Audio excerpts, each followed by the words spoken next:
Well, one home building company is trying to help Central Florida go solar. News 13's Christina Jensen got a closer look at how solar panels are helping homeowners in our area more than ever.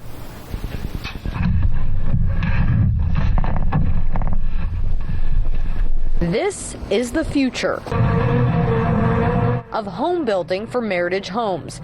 That's because every house the company builds comes with a solar power system. On Thursday, workers put the finishing touches on the first net zero energy home built by the company. It's now up for sale at nearly $600,000, a pretty penny up front, but in the end, solar is proving worthwhile. If you were to buy a home with solar panels, you could receive a 30% tax credit. If you were to buy a home like this one, you could receive over $10,000 in credits.